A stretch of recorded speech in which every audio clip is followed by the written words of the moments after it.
Então dizem, os judeus são Judas, são traidores de Jesus, os judeus que mataram Jesus, e eles simplesmente esquecem do fato de Jesus ser judeu. Jesus era judeu, Pedro era judeu, Paulo era judeu. Jesus quer dizer, o judeu mais famoso da história. E aí o que acontece? Justamente, as pessoas esquecem o fato de Jesus ser judeu, esquecem o fato dos primeiros discípulos de Jesus serem judeus, as pessoas que escreveram o Novo Testamento eram judeus, na sua grande maioria, e começam a associar todos os judeus a Judas e a criar essa associação religiosa, muitas vezes até por desconhecimento da própria, ou má vontade com a Bíblia, porque Jesus fala também, está escrito em João capítulo 10, quer dizer que ele se entregou. Mas se a gente for olhar principalmente para o mundo antigo, muitas vezes o judeu era visto como o outro, o estranho. Por quê? Porque no mundo antigo, todos os povos, literalmente todos os povos eram politeístas. Todo mundo acreditava em muitos deuses, adoravam estátuas, e o povo de Israel era estranho. Eles achavam que os judeus eram estranhos porque os judeus acreditavam em só um Deus, em vez de dezenas e centenas. E não só isso, era um Deus onipotente, onipresente, onisciente, um Deus sem imagem. A gente tem muitas... Isso era no começo, né? Se eu me interromper, eu quero te colocar no paredão. Quer dizer, isso era no começo. Isso mas a gente aí o cristianismo e o islamismo também concordam. Não, isso a gente está falando, a gente está lá para trás, na época dos romanos e dos gregos, e a gente tem registros antigos que falam, descritos do que os gregos e os romanos pensam de Israel e dos judeus, e tu vê o que eles escrevem, eles ficavam perplexos com várias coisas, às vezes eles se questionavam se os judeus tinham fé. Porque para eles, o que é fé? A fé é ter uma estátua e orar para essa estátua. E muitas vezes eles diziam, os judeus não têm fé, os judeus não acreditam em nada porque eles não têm nada dentro dos templos. Nada visível. Nada visível. Para eles era uma coisa muito estranha. Outra coisa também, eles chamavam os judeus de preguiçosos.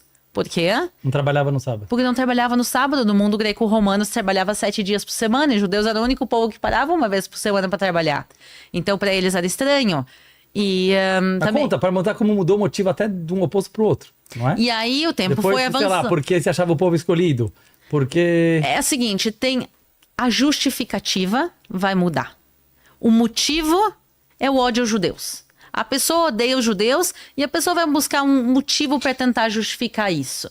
Então a justificativa vai mudar ao longo da história. A gente diz que o antissemitismo é como um vírus que vai mutando ao longo da história. Então se a gente quer avançar um pouco alguns séculos adiante, a gente pode chegar na época bizantina. A época bizantina ia a partir do século IV da nossa era, mais ou menos. Então a partir do século IV, algumas pessoas dentro do cristianismo começam a associar todos os judeus a Judas. Então dizem, os judeus são Judas, são traidores de Jesus, os judeus que mataram Jesus, e eles simplesmente esquecem do fato de Jesus ser judeu. Jesus era judeu, Pedro era judeu, Paulo era judeu. Jesus quer dizer, o judeu mais famoso da história. Exatamente. Sabe, tem 5 judeus, só fazer uma piada. 5 judeus, fazer um recreio.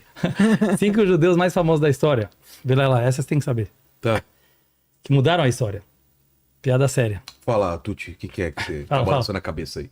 Não, nada. Tá bom, então. Deixa ele perguntar depois. Moisés falou, a lei é tudo. Veio Jesus e falou, o amor é tudo.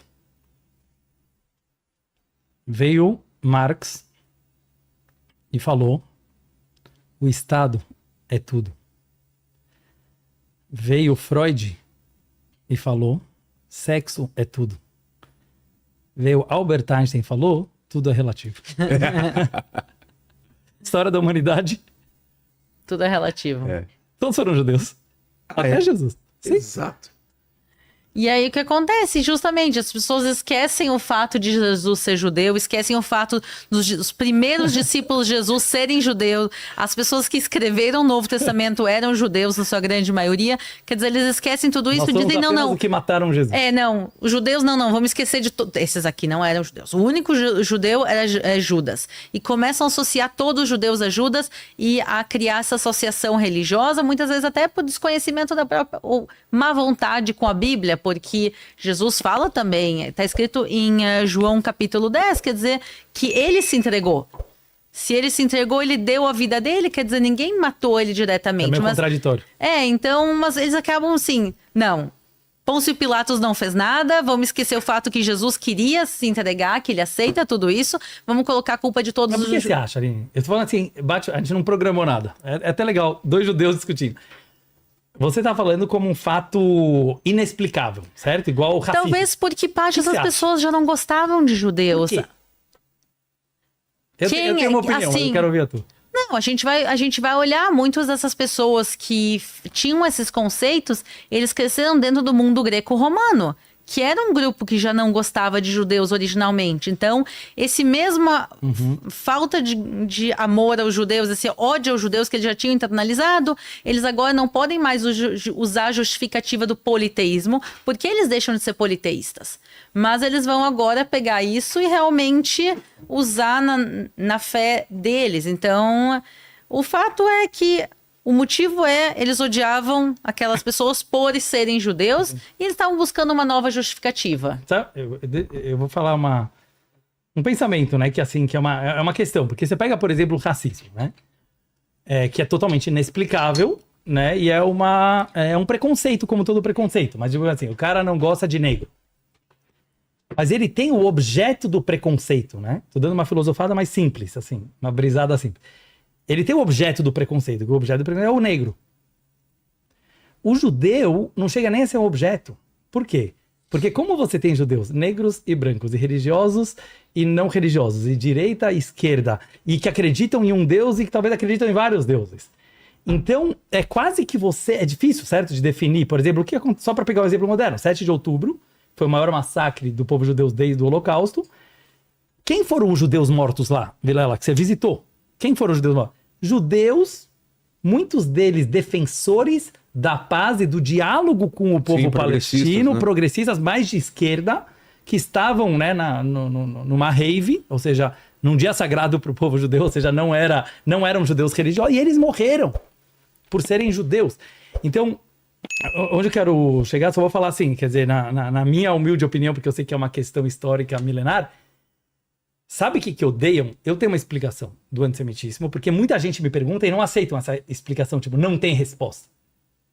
Porque vocês se acham um povo escolhido. Não, metade dos judeus não se acham um povo escolhido, porque vocês são ricos, metade do judeu é pobre, esses caras não tem muito judeu pobre, é importante falar, é tudo mentira, entendeu? Eu acho que tem uma coisa, o judeu defendeu sempre a diversidade. Que é isso que a Aline falou, o judeu era sempre o outro. E o mundo tem uma grande questão, apesar de todo o mimimi, das palavrinhas bonitas, como liberdade e democracia e amor e free spirit e todas as palavras bonitas, o mundo tem uma dificuldade enorme até hoje com o diferente. E eu acho que o judeu sempre representou o diferente. Tinha uma época que o judeu era o diferente por ser o único que acreditava num único Deus, e tinha épocas que o povo judeu era diferente por criar uma nova metodologia de negócios por necessidade de sobrevivência, que foram talvez os inventores de bancos.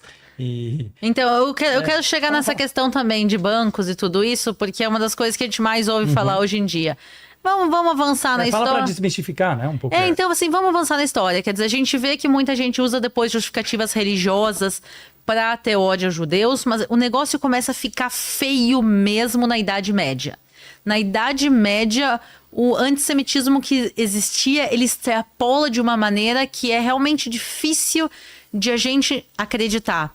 Porque aí começa uma ideia que os judeus têm pacto com o diabo. Por quê?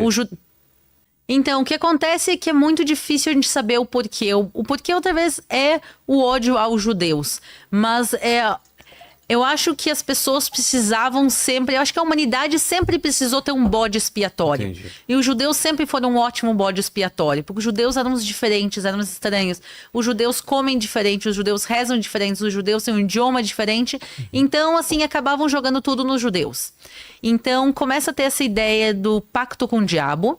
E começam os libelos de sangue, que infelizmente eles existem até os dias de hoje. Os libelos de sangue eram pessoas na Idade Média que acreditavam que judeus matavam crianças. como funcionava? Eles diziam que os judeus sequestravam crianças não judias, torturavam, matavam essas crianças, tiravam sangue e bebiam sangue. E usavam sangue para rituais de magia negra e usavam esse sangue para fazer o pão da Páscoa judaica.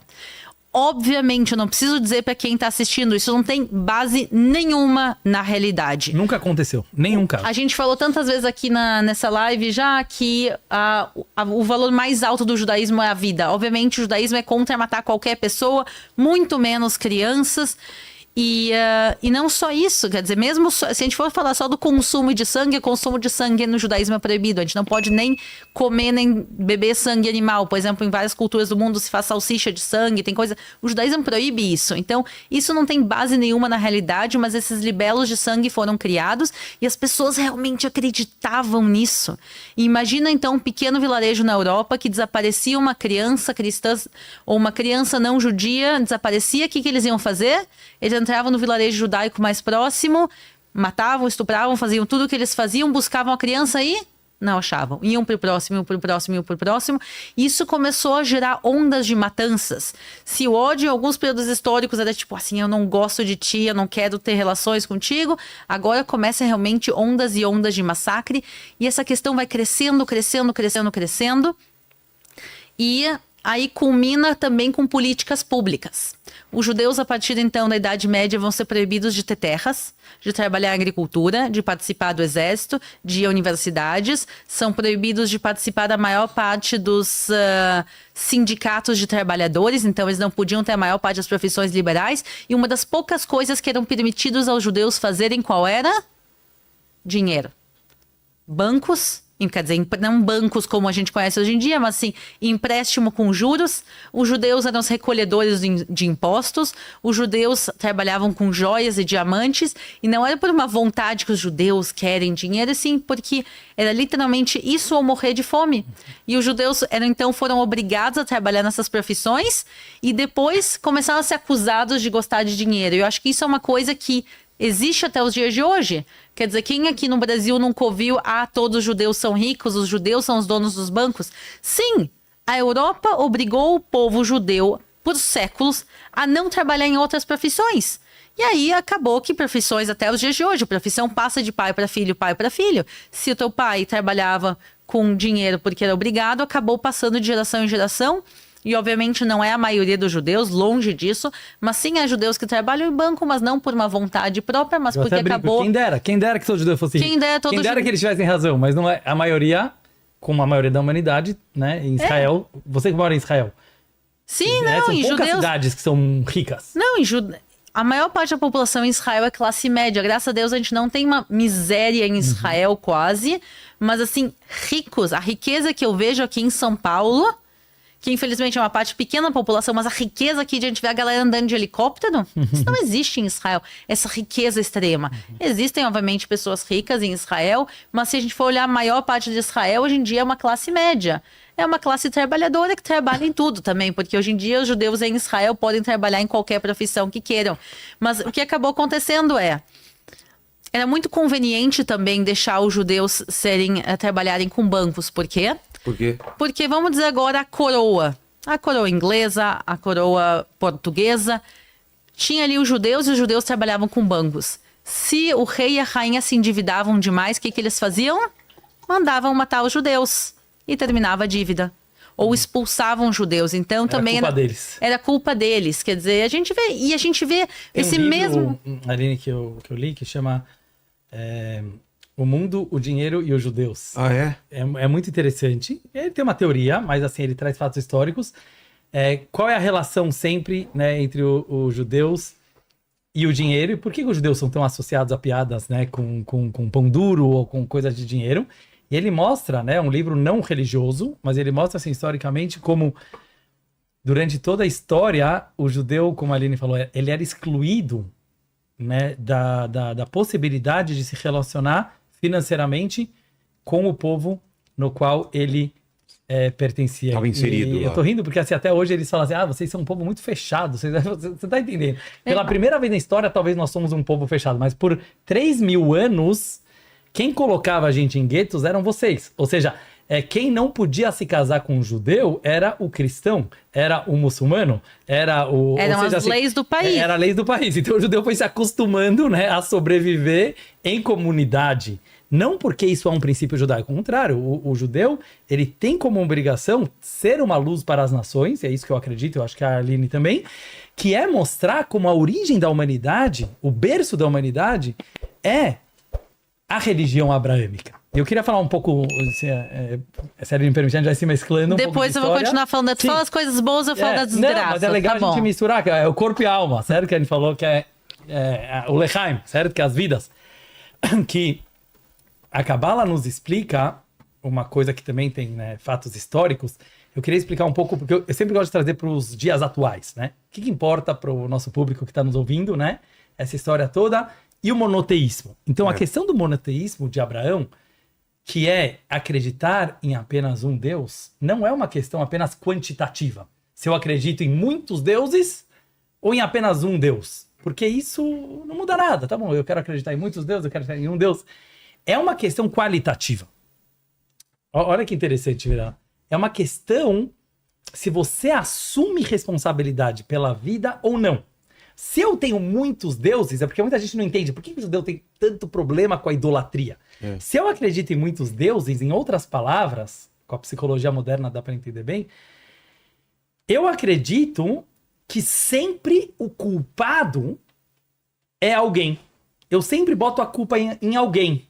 Então, por exemplo, minha vida não está indo bem. É culpa do Deus do fogo, é culpa do Deus da água, é culpa do Deus das nuvens. Não tem colheita, é culpa do... Entendeu? É aquele Deus que é o culpado. Mas traz para o mundo moderno, né? Quer dizer assim, é culpa dos meus pais que me traumatizaram.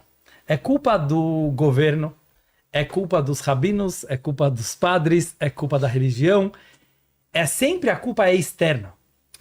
O monoteísmo, que é a unicidade, e por isso a gente precisa da mística judaica, né, que é a Kabbalah, significa você acreditar que todos esses milhares de fatores que convergem na vida como ela é, e eu vou especificar, a nossa genética, o nosso lado espiritual, a astrologia, que o judaísmo acredita, tá, no zodíaco, nos signos, a cultura, a educação, a influência externa, não podem ser culpados pela tua realidade. Por quê? Por quê? Querido amigo Rogério, por quê? Por que eu não posso culpar por que eu não posso culpar o meu signo pelo meu comportamento? Por que eu não posso culpar os meus pais? Olha que bonito isso e que simples. Por que eu não posso culpar o governo pelo meu comportamento? Por que eu não posso culpar o meu time de futebol pelo meu comportamento? Por que eu não posso culpar a minha genética, né, que é a transmissão hereditária, pelo meu comportamento? Sabe qual é a resposta? Porque nós temos livre-arbítrio. Porque nós temos livre-arbítrio. Isso é acreditar em um Deus. Eu estou traduzindo para o mundo moderno. O judaísmo acredita de forma absoluta no livre-arbítrio total e completo do ser humano, independente dos abusos que você sofreu. Independente dos traumas, independente da tua genética, independente da tua tradição, da tua educação. Isso é monoteísmo, isso é acreditar em um Deus só. Ou seja, acreditar em um Deus só, tô trazendo uma explicação mais filosófica, mas assim, acreditar em um Deus só quer dizer acreditar que todos os fatos possíveis, materiais e espirituais, eles convergem para uma única realidade, que é a realidade da vida como ela é. Como diria Nelson Rodrigues, a vida como ela é. Por que eu estou trazendo isso? Para mostrar que o judaísmo, apesar de ser uma religião milenar, ela traz o básico dos básicos e o simples. Que é, na verdade, falar, você, ser humano, é responsável por ser humano. Só. E não por ser religioso demais. O rei Salomão, que todo mundo gosta, que é o mais sábio de todos os homens, ele falava, vou falar em hebraico para ver que não estou mentindo. Al tehi tzadik harbe. Não seja santo demasiadamente. Olha que forte. Por quê? Não seja muito santo. Não seja mais santo do que a lei. Não seja mais santo do que todo mundo. É muito forte. O que significa ser santo demasiadamente? A palavra religião, Por isso eu falei, eu vou voltar que eu falei a primeira frase do nosso podcast. A palavra religião, ela foi criada muito depois do judaísmo. Religião quer dizer religar. Por isso eu gosto de falar, judaísmo não é uma religião. Judaísmo quer dizer acreditar numa sintonia e sinfonia e sinergia de todos os fatores do universo que levam total responsabilidade para você aqui e agora. Vou repetir. Para você aqui e agora. Não existe nada além de você aqui. Isso é Deus. Deus quer dizer você aqui e agora. A palavra mazal, que significa sorte em hebraico, vou só finalizar com essa ideia. A gente fala, todo mundo já ouviu nos filmes americanos, Mazal Tov. Mazal Tov quer dizer, não tem até uma música lá do Black Eyed Peas, fala Mazal Tov. O que quer dizer Mazal Tov? Quer dizer boa sorte, mas o judaísmo não acredita em sorte. Então você pega a palavra Mazal, vou te falar uma numerologia, os códigos da Bíblia. São 3 letras, Mem, Zain, Lamed. Elas formam as palavras Makom, que quer dizer espaço, Zman, que significa tempo, e Lamed, que significa limud. Não existe sorte. Existe o tempo certo, no lugar certo, com a experiência certa, que é tudo que você viveu até agora, ou seja, você, para tomar a atitude certa. Eu preciso contar uma breve historinha que uma vez um rabino, ele costumava falar, tudo podemos aprender uma lição na vida.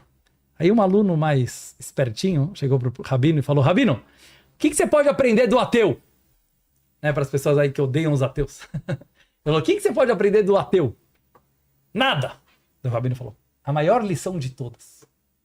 O qual? Ele falou, se chega alguém para você na sinagoga, por exemplo, e ele fala, Dudu, estou precisando de um empréstimo para pagar a escola dos meus filhos. Estou precisando de um dinheirinho para pagar a pensão da minha mulher. Estou precisando de um dinheirinho para pagar o aluguel. Agora você vai entender a frase do rei Salomão. E você, muito religioso, vira para essa pessoa e fala, Deus vai te ajudar. Tudo que Deus faz é pro bem. Sabe essas pessoas que gostam dessas frasezinhas fofinhas, que eu acho que elas são passivas agressivas. Você não chega para uma pessoa que está sofrendo e você fala, Deus vai te ajudar. Isso é ser santo demais. Você não chega para uma pessoa que está em luto, que está em sofrimento, e você fala para ele, vai rezar na sinagoga. Isso é sacanagem. Desculpa, isso é sacanagem.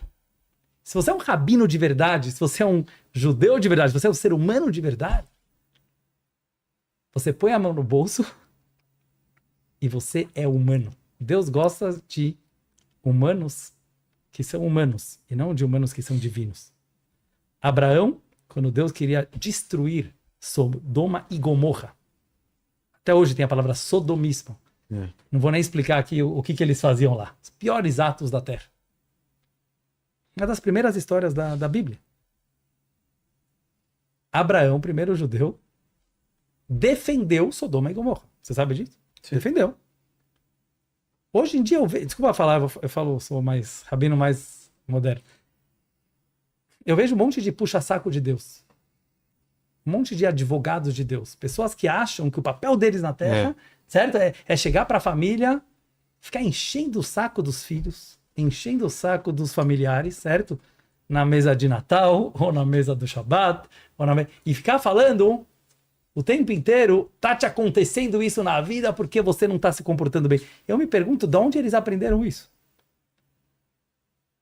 Moisés, depois que o povo judeu fez o pior dos pecados possíveis, a pior traição possível, que era o bezerro de ouro, todo mundo sabe essa história.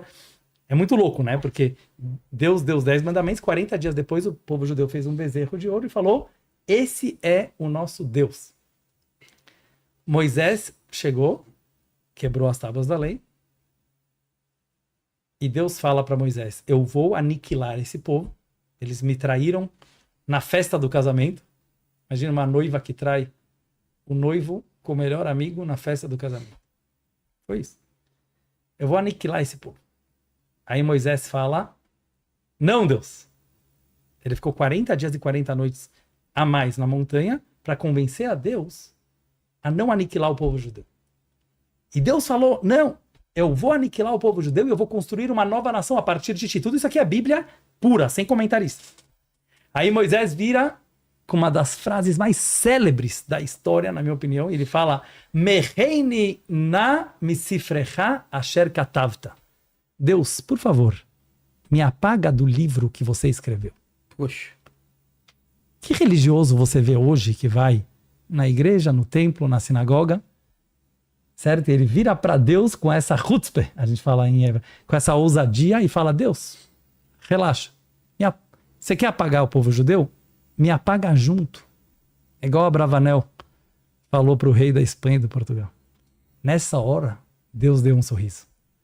Nessa hora, Deus falou, valeu a pena criar o homem. Porque alguém entendeu que eu quero seres humanos que defendem a humanidade, não que defendem Deus. Até me arrepiei. Deus não precisa de defensores. Um Deus absoluto e verdadeiro não precisa de advogado, não precisa de psicólogo, não precisa de terapeuta. Ele é seguro, ele não precisa ser puxando o saco dele o dia inteiro. Deus gosta de pessoas... Então aquele rabino falou, isso você pode aprender do ateu. Não existe ateu. Porque se o ateu está vivo, ele acredita em Deus. Por algum trauma da infância ele não consegue chamar isso de Deus.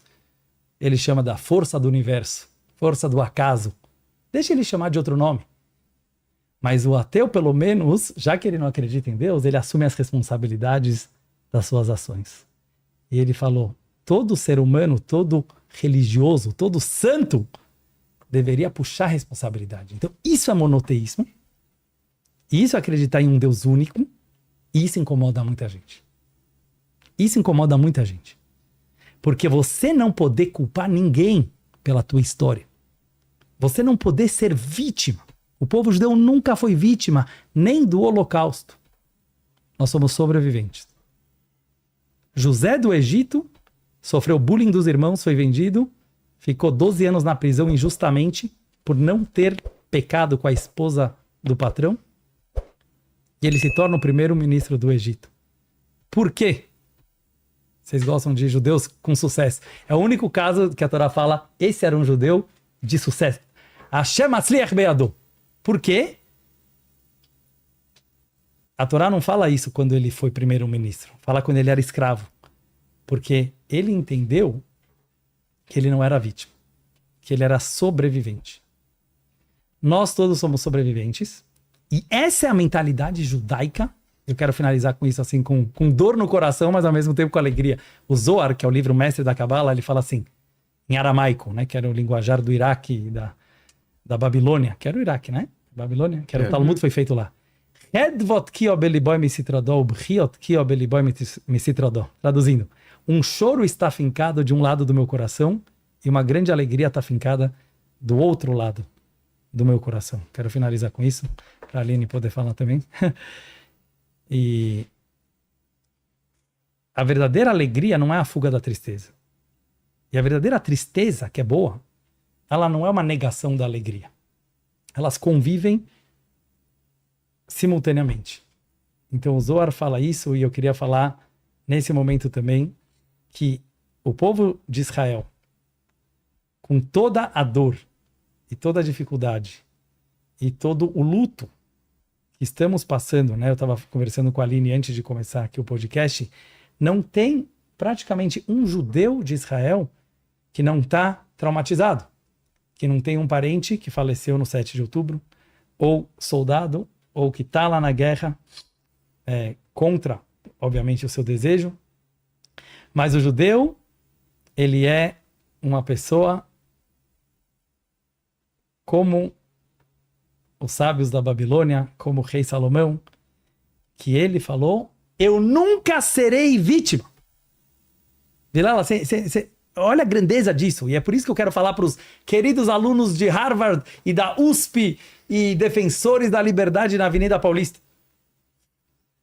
Se você quer defender uma minoria, o povo judeu é a minoria das minorias das minorias. Por que então os defensores das minorias não defendem essa minoria? Por que defendem o feminismo? Defendem LGBT, que aí mais? Defendem até os muçulmanos, que, né, de alguma forma eles chamam de minoria. Por que não defendem? Sabe por quê? Porque o judeu não baixa a cabeça. Essa é a minha opinião. E fala assim, vamos nos considerar pobres coitados, porque a gente passou pelo Holocausto. Mataram 6 milhões de judeus, 1/3 do povo judeu na época. Mas o povo judeu falou não. Como diz a Bíblia sobre a época do faraó no Egito.